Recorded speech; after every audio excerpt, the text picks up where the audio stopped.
बारिश को आने से नहीं रोक सकता, पर हाँ, छाता हमें बारिश में भीगने से जरूर बचाता है।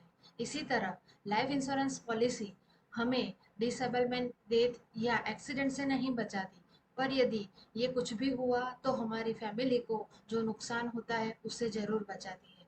नमस्कार मित्रों, उर्वशी जोशी फिर से एक बार हमारे YouTube channel Urvashi Joshi coral life में आपका स्वागत है। इसके एक अगले वीडियो में हमने देखा था कि हेल्थ इंश्योरेंस का इम्पोर्टेंस क्या है और हेल्थ इंश्योरेंस हमें क्यों लेना चाहिए।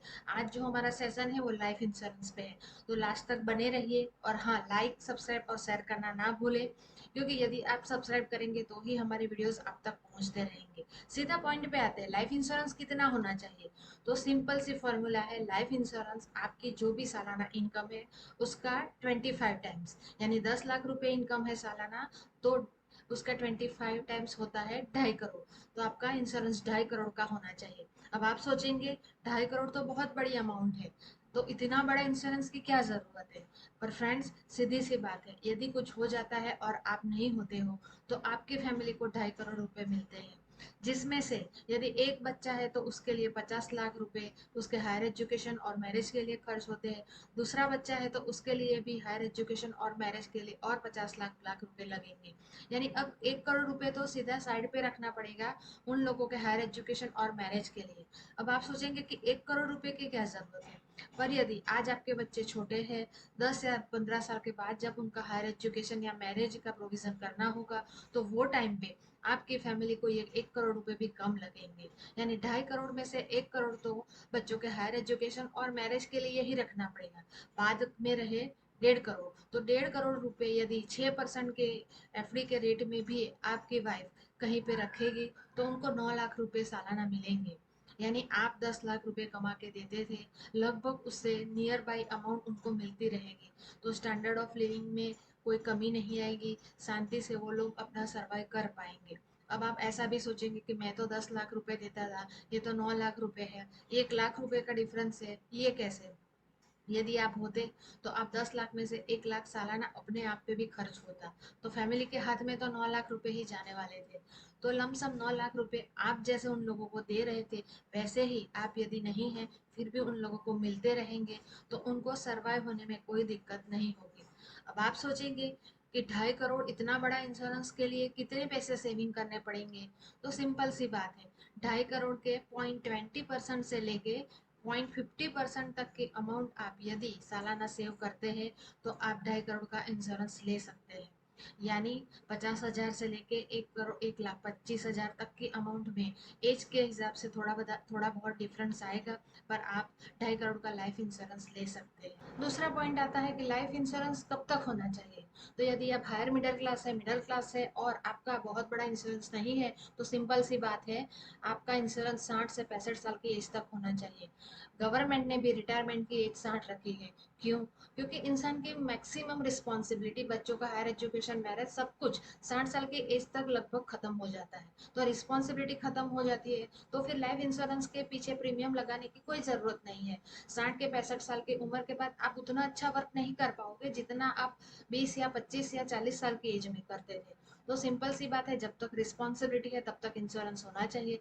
जब तक आप अच्छे से काम करते हैं तब तक आपकी इकोनॉमी वैल्यू है, और आपकी इकोनॉमी वैल्यू जब तक है तब तक का आपका लाइफ इंश्योरेंस होना चाहिए। तीसरा पॉइंट आता है, लाइफ इंश्योरेंस का प्रीमियम कब तक चलना चाहिए।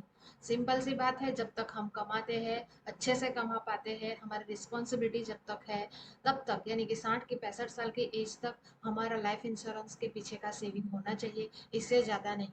आज एक नया कंसेप्ट निकला है, लोग 5 या 10 साल में एडवांस में पैसे भर देते हैं और 80 to 85 की उम्र तक का इंश्योरेंस रखते हैं।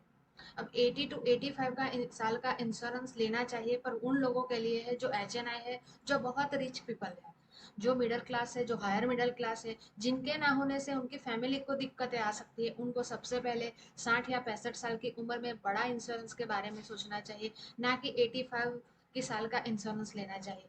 और मानो किसी ने 85 या 80 की एज तक का इंश्योरेंस लिया और वो 80 की एज में नहीं रहा, तो उनकी वाइफ की उम्र 75 या 80 होगी, तो वो कंपनी जिससे आपने इंश्योरेंस लिया है वो कंपनी में उस एज में जाके अपना क्लेम कैसे सेटल करेंगे।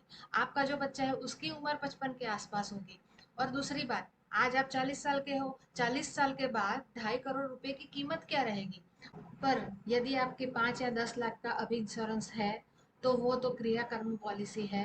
क्रिया कर्म पॉलिसी का मतलब ये है कि इंसान नहीं रहता और उसके बाद जो भी हमें दान दक्षिणा करनी होती है, 13वीं या 12वीं की जो भी विधि करनी होती है, उसी में ही ये 5-10 लाख रुपए तो खर्च हो जाते हैं। तो फैमिली के हाथ में क्या बचेगा।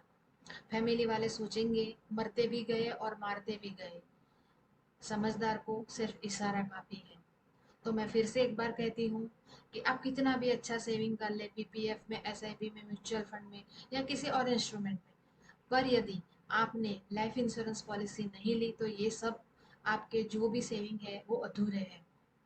आपने सेविंग करते करते 50 लाख या 1 करोड़ रुपए का फंड इकट्ठा कर लिया है, पर यदि आपके फैमिली में आप नहीं रहेंगे तो ये 1 करोड़ रुपए भी उनको अपने खर्चे के लिए कम लगेंगे। तो कहने का मतलब है कि प्रॉपर इंश्योरेंस होना बहुत ज़रूरी है। सबसे इम्पोर्टेंट बात, जनरली हम क्या करते हैं, जो भी हमारी इनकम आती है उसमें से हम हमारी ग्रोसरी का बिल, हमारा लाइट बिल, हमारा मोबाइल का बिल, हमारे बच्चों की फीस, ये सब कुछ खर्चे निकालते निकालते जो भी बचता है उसमें से सेविंग करते हैं और इसके बाद यदि पैसे बचते हैं तो लाइफ इंश्योरेंस के बारे में सोचते हैं। पर यदि कहीं पे भी हमारे श्वास अटक गए तो ये जो सारे खर्चे हैं, लाइट बिल है, ग्रोसरी का बिल है, बच्चों की फीस है, वो तो फैमिली के लिए कंटिन्यू रहेगा, पर जो सबसे आखिर में है लाइफ इंश्योरेंस का प्रीमियम, वो बंद हो जाएगा और इसी के आने वाले पैसों से ये सारे जो भी खर्चे हैं वो चलते रहेंगे। तो अपना प्रॉपर लाइफ इंश्योरेंस जरूर करवाइए, क्योंकि प्रॉपर लाइफ इंश्योरेंस के बिना आपकी फैमिली और आपका फाइनेंशियल प्लानिंग अधूरा है। लाइफ इंश्योरेंस में आता है pure term plan, return of premium plan, traditional plan, guaranteed return वाले प्लान। ये सारे प्लानिंग में से आप कोई भी एक प्लानिंग भी ले सकते हैं या कॉम्बिनेशन में भी ले सकते हैं। तो यदि आपको लगता है कि आपका प्रॉपर लाइफ इंश्योरेंस होना चाहिए तो आप हमें नीचे नंबर जो दिया गया है उस पर कॉल भी कर सकते हैं। और हाँ, यदि मैं 7 या 8 घंटे तक भी बोलती रहूँगी वीडियो में तो भी आपको जो प्रॉपर प्लानिंग लाइफ इंश्योरेंस का है वो नहीं दे पाऊंगी, क्योंकि life insurance person to person age wise अलग होता है। इस वीडियो में हमने थोड़ा थोड़ा मोटा मोटा किस तरीके से होना चाहिए उसके बारे में जानकारी देने की कोशिश की है। और मोस्ट इम्पोर्टेंट दूसरी बात, यदि आपके आसपास कोई ऐसा लाइफ इंश्योरेंस एडवाइजर है जो सालों से प्रॉपर वर्क कर रहा है और आपके ना होने पे आपकी फैमिली को क्लेम की जो भी अमाउंट है वो पूरी और प्रॉपर तरीके से दिलवा पाएगा, तो आप बिना देर किए उसको कॉल कर सकते हैं और अपना प्रॉपर लाइफ इंश्योरेंस करवा सकते हैं। क्योंकि लाइफ इंश्योरेंस हमसे करवाएं या किसी और से कराएं, पर प्रॉपर लाइफ इंश्योरेंस होना जरूरी है। तो आप हमारी इस श्रृंखला में हमारे साथ बने रहिए। लास्ट वीडियो हमारा हेल्थ इंश्योरेंस के बारे में था, आज हमारा लाइफ इंश्योरेंस के बारे में है। अगला वीडियो हमारा pure saving, mutual fund, SIP, ULIP के प्लान रिगार्डिंग जो भी सेविंग्स है उसके बारे में है। तो ये श्रृंखला में हमारे साथ बने रहिए तो हम ज़्यादा से ज़्यादा हमारी इन्फॉर्मेशन आप तक पहुँचा पाएंगे। नमस्कार।